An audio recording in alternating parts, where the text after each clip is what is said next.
بسم الله الرحمن الرحيم. الحمد لله وكفى وسلام على عباده الذين اصطفى وعلى آله وأصحابه المجتبى أما بعد فأعوذ بالله من الشيطان الرجيم. بسم الله الرحمن الرحيم.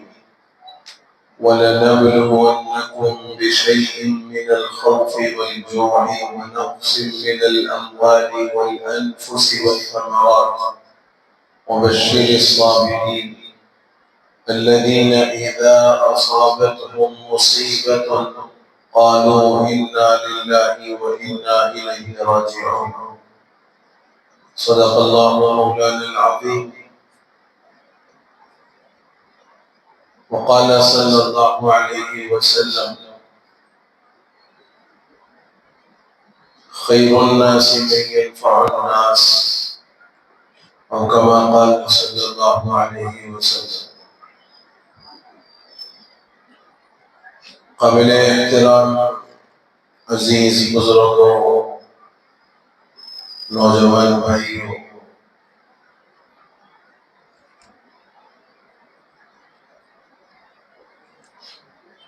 قرآن مقدس کی جس آیت کا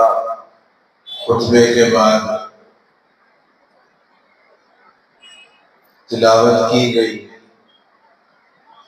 اللہ رب العزت نے اس آیت مبارکہ میں انسان کی ابتلا اور آزمائش اور مختلف طریقوں سے اس کے امتحان کا ذکر فرمایا ہے کہ ہم انسان کو آزمائیں گے، اور صرف یہ نہیں کہا کہ آزمائیں گے بلکہ پوری تاکید اور شدت کے ساتھ فرمایا وَلَنَبْلُوَنَّكُمْ، ہم ضرور بھی ضرور تم کو آزمائیں گے۔ کوئی بات آپ نارمل طریقے سے کہیں گے تو اس بات کا سامنے والا اتنا اثر نہیں لیتا، لیکن اگر آپ اپنی بات میں تاکید پیدا کریں اور اس کو پوری پختگی کے ساتھ بیان کریں تو پھر سامنے والا جلدی متاثر ہوتا ہے اور اس کا اثر قبول کرتا ہے۔ اسی لیے اللہ رب العزت نے اس آیت میں جو الفاظ استعمال کیے ہیں وہ تاکیدی جملے ہیں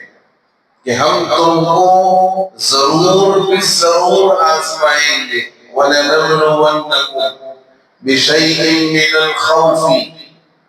ڈرا کر، ڈر تمہارے اندر پیدا کرتے، بِشَيْءٍ مِّنَ الْخَوْفِ وَالْجُوعِ، بھوک کے ذریعے سے تم کو آزمائیں گے،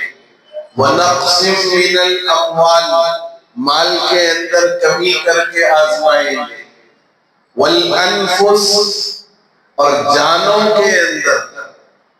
لوگوں کے جانوں کو لے کر تم کو آزمائیں گے، وَالْأَنفُسِ وَالثَّمَرَاتِ، اور جو تمہارے پھل ہیں، جو تمہارے اپنے فوائد ہیں، ان فوائد کو لے کر تم کو آزمائیں گے، خوف کے ذریعے سے، بھوک کے ذریعے سے،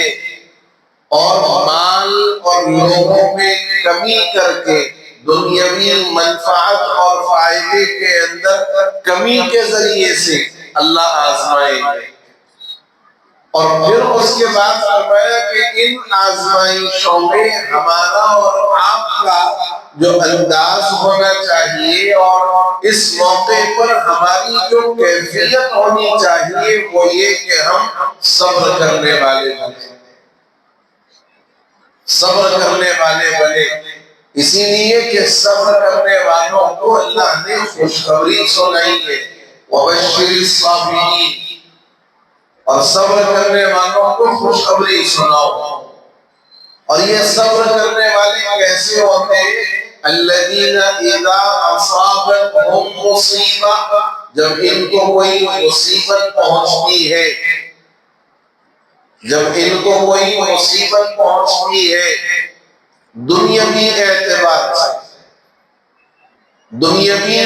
مال و دولت کے اعتبار سے، آل اولاد کے اعتبار سے، الذین اذا اصابتہم مصیبہ قالوا، تو یہ کہتے ہیں انا للہ، ہم سب کے سب اللہ کے ہیں، وَإِنَّا إِلَيْهِ رَاجِعُونَ، اور اسی کی طرف ہم لوٹ کر جانے والے ہیں۔ جن لوگوں کی یہ صفت ہوگی کہ آنے والی مصیبت پر اِنَّا لِلَّهِ وَإِنَّا إِلَيْهِ رَاجِعُونَ زبان پر بھی آئے گا اور اس کے معانی کا استحضار دل میں بھی رہے گا کہ ہم سب تو اللہ کی بنائی ہوئی مخلوق ہے، اللہ ہی کی طرف ہمیں لوٹ کر جانا ہے۔ اللہ فرماتے ہیں اولئک علیہم صلوات من ربہم ورحمہ، یہ وہ لوگ ہیں جن پر اللہ کی بے پناہ سلامتیاں ہیں۔ صلوات من ربہم، اللہ کی بے پناہ سلامتیاں ہیں، ورحمت، اور رحمتیں الگ ہیں، وَأُولَئِكَ هُمُ الْمُهْتَدُونَ، یہی وہ لوگ ہیں جو ہدایت پر ہیں۔ تین آیات پر ہم نے گفتگو کی، ان تین آیات کو سامنے رکھ کر ہر بندے مومن کو اپنی زندگی میں آنے والے اعمال پر، چاہے وہ مال کی آزمائش ہو، چاہے اولاد کی آزمائش ہو، چاہے بیوی کی آزمائش ہو، بیوی کی بھی آزمائش ہو، بیوی کے ذریعے سے بھی آزمایا جاتا ہے، مگر یہاں ایک بات ضرور عرض کرتا چلوں کہ بیوی کی آزمائش اس وقت تک آزمائش ہے جب تک اس کی یا پھر شوہر کی اصلاح نہ ہو جائے، اس لیے کہ بگاڑ دو میں سے کسی ایک میں رہے گا، فتور دو میں سے ایک میں رہے گا، یہ طے شدہ بات ہے، دونوں کے دونوں فٹین نہیں ہوتے۔ یہ بات سمجھنا، نوجوان طبقہ خاص طور سے ہمارے بڑے بزرگ احباب بھی ہیں، وہ اپنے تجربات کی روشنی میں یہ بات عرض کریں گے کہ فتور ہر دو میں نہیں ہوتا۔ جوڑے میں کرنٹ میں ایک میں کیا رہتا ہے؟ نیوٹرل، ایک میں فیس، دونوں میں فیس آ گیا تو نہیں، تو فتور دونوں میں نہیں ہوتا، فتور کسی ایک میں ہوتا ہے، اور اس فتور کی وجہ سے اگر کوئی ایک،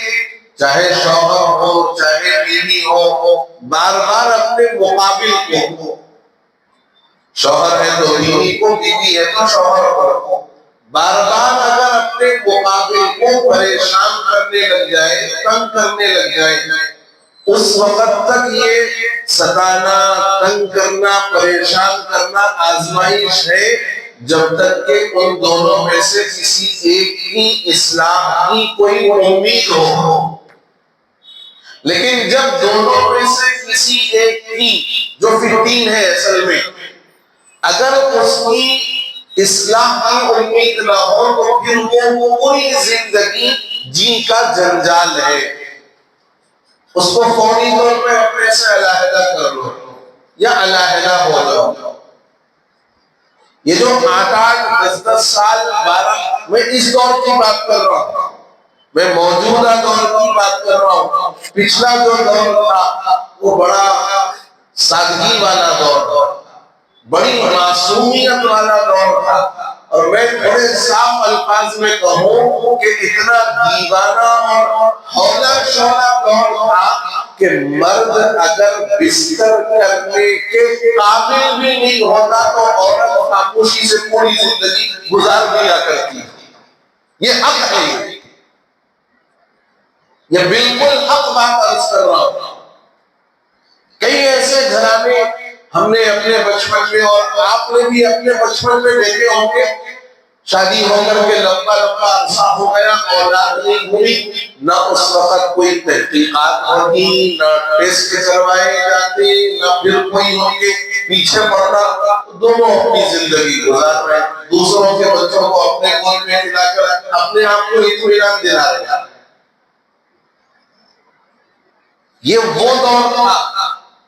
جس کے اندر بیوی واقعتاً اپنے شوہر کی مطیع اور فرما بردار بن کر کے رہتی تھی، اور ہر حالت میں اپنا سر خاموشی سے نیچے کرتے ہوئے یوں اپنے عمل سے ظاہر کرتی تھی کہ سر تسلیم ہم ہیں جو مزاج یار میں آئے۔ لیکن آج وہ دور نہیں ہے، آج وہ دور نہیں ہے۔ آپ چاہے کتنے ہی نیک ہو، آپ چاہے کتنے ہی متقی ہو، آپ چاہے کتنے ہی پارسا ہو، آپ کی جانب سے اگر زندگی میں میاں بیوی ہے تو گویا دو برتن ہیں بجے کے، دو برتن ہیں بجے کے۔ لیکن جب یہ بجنا آپ کی طرف سے کسی ایک آدھ مرتبہ ہو جائے تو آج کل کی عورتیں پوری زندگی وہ ایک بجن کو یاد کر رہی ہے، اور اس بجن پر یہ جو ہر مرتبہ بھجن کر رہی ہے یہ یاد اس کو نہیں ہے۔ نہیں میری بات سمجھ رہے؟ تو آزمائش اس وقت تک آزمائش ہے جب تک کسی کی اصلاح کی امید ہو، اور جب دلوں پر مہر لگ جاتا ہے اور پھر اصلاح کی کوئی امید نہیں ہوتی تو پھر وہ پوری زندگی ہی کا جنجال ہے، اس کو فوری طور پر اپنے سے علیحدہ کرو یا خود علیحدہ ہو جاؤ، خود علیحدہ ہو جاؤ۔ یہ جو بلا وجہ بدنامی کا ڈر اور علاقے میں تمہارا نام خراب ہوگا، نام خراب ہوا کوئی بات نہیں، نام خراب ہوا کوئی بات نہیں، لوگ 4 دن یاد رکھیں کہ اس کے بعد ان کو اپنی دنیا کی ایسی پڑی ہوئی ہے کہ ان کو خود اپنے گھر کے احوال یاد نہیں ہے، تمہارا کون یاد رکھے؟ اور اگر یاد بھی رکھ لے گا تو اس سے ہمارے نامہ اعمال پر کوئی فرق پڑنے والا نہیں ہے نا بھائی؟ آپ اگر کسی کی برائی اپنے دل میں رکھ کر کے، کسی کی کمزوری اپنے دل میں رکھ کر کے پوری زندگی بیٹھ جاؤ تو تمہارا اپنا عمل ہے، اس سے اس آدمی کے نام اعمال پر کوئی فرق پڑنے والا نہیں ہے جس کی برائی، غلطی، کمزوری آپ نے اپنے دل میں بٹھا کے رکھی ہے، رکھو۔ لیکن اس ڈر سے معاشرہ کیا کہے گا، لوگ کیا کہیں گے، علاقے میں کیا ہوگا، ہماری عزت کا کیا مسئلہ ہوگا، اس نام پر پوری زندگی جو دین کا جھنجال پال رہے ہیں، ایسے لوگ میری نظر میں بے وقوف اور حماقت پسند ہیں۔ یا تو لڑکی کی زندگی خراب کروا رہے ہیں یا پھر لڑکے کی زندگی برباد کر رہے ہیں، دو میں سے کوئی ایک ہے، یا تو لڑکے کی زندگی خراب یا پھر لڑکی کی زندگی برباد کر رہے ہیں۔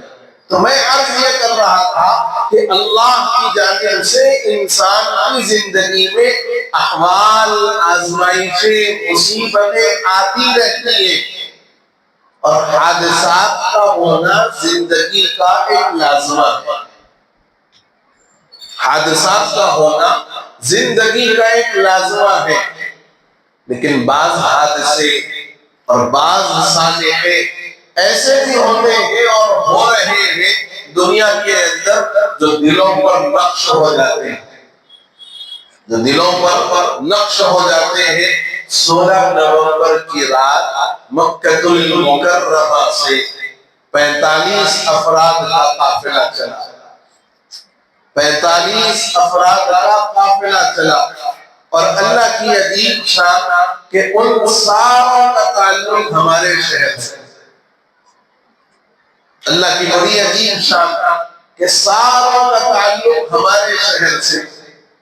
کتنے پاکیزہ بندے اور بندیاں رہی ہوں گی، آپ تصور کر کے دیکھو کہ سب سے پہلے رب کے مہمان بن کر اس کے گھر کی زیارت کی اور اس کے گھر کے چکر لگائے، اور یہ کہتے ہوئے لگائے کہ ہمارے الہ بڑے گنہگار ہیں، بڑے خطا کار ہیں، اور بڑے روزیاہی والے اعمال ہمارے نامہ اعمال کے اندر موجود ہیں، تیرے گھر کو آ کر کے، تیرے گھر کے چکر لگا کر تجھ سے معافی چاہتا ہے، تجھ سے معافی طلب کرتے ہیں۔ کبھی بیت اللہ کے طواف کے اندر ہے تو کبھی صفا اور مروہ کی چکروں میں ہے، کبھی زمزم پی کر اپنے سینے اور اپنے دل کو اور اپنے دماغ کو ٹھنڈا کر رہے ہیں کہ یہ وہ نعمت عظمیٰ ہے کہ جب سے اللہ نے اس کو دنیا کے اندر وجود بخشا ہے، پوری کروڑوں انسانیت آج تک سیراب ہو رہی ہے اور تا قیامت ہوتی رہے گی، لیکن اللہ نے اس چشمے کو جو جاری رکھا ہے یہ قدرت کی ایک عجیب نشانی ہے۔ پھر کبھی مقامات مقدسہ کی زیارت کر کے تصور کر رہے ہیں کہ یہاں اللہ کے رسول علیہ السلام تشریف لائے ہوں گے، یہاں آپ کے صحابہ جو ہے اپنی زندگیوں کا کچھ حصہ انہوں نے یہاں پر گزارا ہوگا۔ یہ سارے منظر مکے کے پورے ایام رہ کر گزار کر محسوس کر کے اور بڑے پاکیزہ اور صاف ستھرے ہو، بڑے پاکیزہ اور صاف ستھرے ہو کر اس نیت کے ساتھ کہ اب اللہ کے رسول علیہ السلام کے دربار میں حاضری لگا کر، باادب بن کر، لبوں پر درود اور سلام سجا کر، اور راہ چلتے ہوئے جب قافلہ مدینے کی طرف جا رہا ہے تو لبوں پر درود ہے، اور اللہ کا شکر ادا کرتے ہوئے کہ اے اللہ ایک عمل سے تو فارغ ہو گئے، اب دوسرا عمل ہے، آپ کی بارگاہ میں حاضری ہو گئی، توبہ استغفار ہو گیا، اب آپ کے نبی کی بارگاہ میں حاضری ہے اور صلاۃ و سلام عرض کرنا ہے، آقا کی خدمت میں جا کر اپنا سلام عرض کرنا ہے۔ خاندان قبیلے والوں نے، محلے والوں نے، جان پہچان والوں نے بھی کہا کہ ہماری طرف سے بھی سلام عرض کرنا، ان ساروں کا سلام لے کر اور بڑے خوش ہوتے ہوئے، بڑے مسرت کے عالم میں اللہ کے رسول علیہ السلام کے دربار میں حاضری کی پوری امید کے ساتھ یہ قافلہ چلا، لیکن اللہ کو منظور کچھ اور تھا، اللہ کو منظور کچھ اور تھا۔ اللہ نے کہا کہ میرے دربار میں آ گئے، گناہوں کی معافی تلافی کر لی، راستہ بالکل قریب تک پہنچ بھی گئے، لبوں پر درود و سلام تم نے سجا بھی لیا، اب یہ تمہارا عمرہ بھی مقبول اور تمہارا یہ درود و سلام کا پڑھنا بھی مقبول، اب میرے نبی کے دربار میں حاضر ہونے سے پہلے ہمیشہ کے لیے میرے پاس آ جاؤ، ہمیشہ کے لیے میرے پاس آ جاؤ۔ حادثہ ہوا اور تقریباً سارے ہی معتمرین اور ظاہرین اس حالت میں جھلس کر، بہرحال جو اللہ نے ان کے لیے مقدر کیا، جو اللہ نے ان کے لیے مقدر کیا تھا، ایک آدمی کو چھوڑ کر سارے کے سارے شہادت کی اس بلند ترین مرتبے پر فائز ہوئے ہیں جس موت کی تمنا یہاں بیٹھا ہر انسان بلکہ پوری دنیا کا ہر مسلمان کرتا ہے۔ اور آج شاید بعد نماز جمعہ ان کی نماز جنازہ مسجد نبوی میں ہوگی انشاءاللہ، اور ان کی تدفین جنت البقیع کے اندر ہوگی۔ کتنے خوش قسمت ہیں وہ معتمرین اور مزائرین۔ ظاہر بھی نگاہ میں یہ ایک مصیبت ہے، ظاہری نگاہوں کے اعتبار سے یہ ایک مصیبت ہے کہ بعض خاندان ایسے بھی تھے اس میں کہ جس میں 3 نسلیں شہید ہو گئی، ایک خاندان کے 18 افراد اس واقعے اور سانحے میں شہید ہو گئے، جان شہادت اللہ نے ان کو نصیب فرمایا۔ 3 نسلیں تھی، وہ معصوم بچے بھی تھے، کسی کے ماں کی آنچل کی خوشبو بھی تھی اس میں، کسی کے باپ کے سایہ کی محبت بھی اس کے اندر تھی، کسی میاں اور بیوی کے جوڑے بھی وہاں پر محبتیں بھی رہی ہیں، لیکن اللہ ہر جو منظور تھا ان کے لیے اللہ نے وہ چیز طے فرما دی تھی، اور وہ چیز ہو کر رہتی ہے، وہ چیز ہو کر رہتی ہے۔ لیکن سعادت مندی کو دیکھو کہ جمعہ کے دن نماز جنازہ مسجد نبوی کے اندر، اور پھر تدفین جنت البقیع کے اندر، یہ وہ خوش قسمت معتمرین اور زائرین ہیں کہ جن کو اللہ نے اس خطے کے لیے، اس مقام کے لیے چن لیا، منتخب فرما دیا۔ چن لیا اور منتخب فرما لیا۔ علماء نے لکھا ہے انسان کی قبر جہاں بنتی ہے، جس مٹی میں اس کو دفن کیا جاتا ہے، اللہ نے اس کا خاکی پتلا بناتے وقت اس زمین کے حصے کو بھی اس میں شامل کر دیا۔ جب ہمارا خاکی پتلا تیار ہوگا تو اس میں جہاں ہم مرنے والے ہوں گے، جہاں ہماری قبر ہوگی، اس مقام کی مٹی بھی ہمارے ان ذرات کا حصہ بنی ہوئی ہوگی، تبھی ہمارا جسم وہاں پہنچے گا۔ اور جنت البقیع کے اندر مدفون ہونا، وہاں کی جو ہے زمین کا میسر آنا، مبارک خطے کا مل جانا، جس زمین پر بے شمار صحابہ کرام، ازواج مطہرات، محدثین، فقہاء، علماء، اللہ والے، اولیاء، نیکوکار اور بزرگان دین کی جو آرام گاہ ہے۔ اور سب سے بڑی بات یہ ہے کہ بالکل قریب میں رسول اللہ صلی اللہ علیہ وسلم بھی آرام فرما ہے۔ ایسے مقام پر جب ان کو وہ مٹی اور وہ جگہ نصیب ہو رہی ہے، تو جب میدان قیامت میں یہ لوگ پہنچیں گے، میدان قیامت میں یہ لوگ جب پہنچیں گے، اہل بقیع، حدیث میں فرمایا بخشے بخشائے بغیر حساب کتاب کے، اللہ فرمائیں گے جو ہمارا ٹکٹ پہلے ہی سے کنفرم ہے، اللہ فرمائیں گے تمہارا ٹکٹ پہلے سے کنفرم ہے۔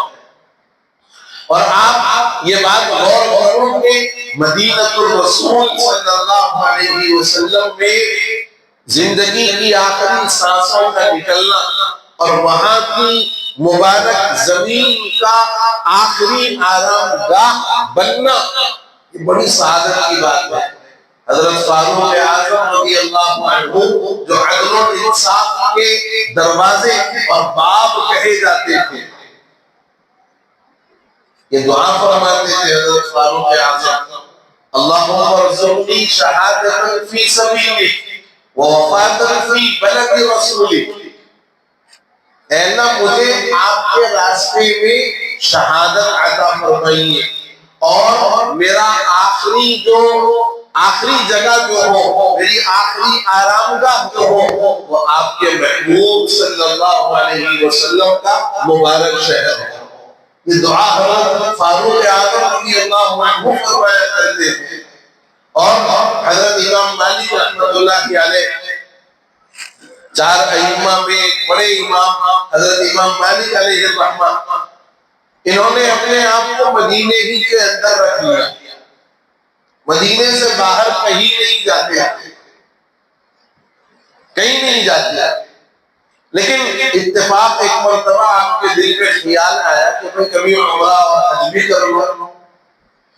کبھی عمرہ اور حج بھی کر لوں، مگر پھر وہی خیال کہ اگر عمرے اور حج کے لیے مکہ چلا گیا تو مدینہ تو رہ گیا، اور میری جو تمنا اور آرزو ہے کہ مجھے مدینے کے اندر موت آئے، مدینے کی جگہ میری آخری آرام گاہ ہو، اس سے تو میں محروم ہو جاؤں۔ بڑی کشمکش میں ہے حضرت امام مالک علیہ الرحمہ۔ اتفاق یہ کہ امام مالک رحمۃ اللہ علیہ اسی کشمکش میں سو گئے، خواب میں نبی کریم علیہ السلام کی زیارت ہوئی، آپ کا دیدار ہوا، اور آپ علیہ السلام سے حضرت امام مالک نے پوچھا کہ یا رسول اللہ، بڑی تمنا ہو رہی ہے کہ اللہ کے گھر کی زیارت کر آؤں، عمرے یا حج پر جاؤں، مگر ڈرتا ہوں کہ اگر عمرے اور حج پر چلا جاؤں گا تو مدینے کے اندر مرنے کی جو تمنا ہے وہ تمنا شاید پوری نہ ہو۔ یہ آپ نے اللہ کے رسول علیہ السلام سے خواب میں عرض کیا، حضور نے فرمایا یوں، حضور نے جواب کچھ نہیں دیا، حضور نے یوں فرمایا۔ اب امام مالک خواب سے بیدار ہوئے، اور بڑے پریشان کہ میں نے اللہ کے رسول علیہ السلام سے اپنا مسئلہ کو عرض کیا، حضور نے اپنی زبان مبارک سے کوئی جواب پر حمل نہیں فرمایا مگر اشارہ یوں فرمایا، اپنے خادم کو بلایا، کہا جاؤ معبر الرؤیا ابن سیرین رحمت اللہ علیہ کے پاس، وہ اس وقت باحیات تھے، کہا ابن سیرین کے پاس جانا اور کہنا کہ ایک آدمی نے خواب دیکھا ہے اور اس نے حضور سے خواب میں اپنے کسی مسئلے کے بارے میں عرض کیا، حضور نے جواب میں یوں ہاتھ اٹھایا، اس کا کیا مطلب ہے؟ وہ خادم دوڑتا ہوا ابن سیرین کی خدمت میں گیا اور پوری بات جو حضرت امام مالک نے فرمائی تھی وہ عرض کر دی اور ہاتھ کا اشارہ بھی کر دیا۔ ابن سیرین نے کہا یہ بتا کہ خواب دیکھا کس نے؟ ابن سیرین نے کہا کہ یہ بتاؤ کہ خواب دیکھا کس نے، کس کا خواب ہے؟ کہا ایک عام آدمی ہے۔ کہا یہ عام آدمی کا خواب ہو ہی نہیں سکتا، یہ عام آدمی کا خواب ہو ہی نہیں سکتا۔ کہا جاؤ جس نے دیکھا ہے اس سے کہو ابن سیرین کہتا ہے کہ نام جب تک نہیں بتاؤ گے دیکھنے والا کون ہے نہیں معلوم ہوگا، اس وقت تک تعبیر بھی نہیں دیتا۔ تو وہ خادم دوڑتا ہوا پھر پہنچا، کہا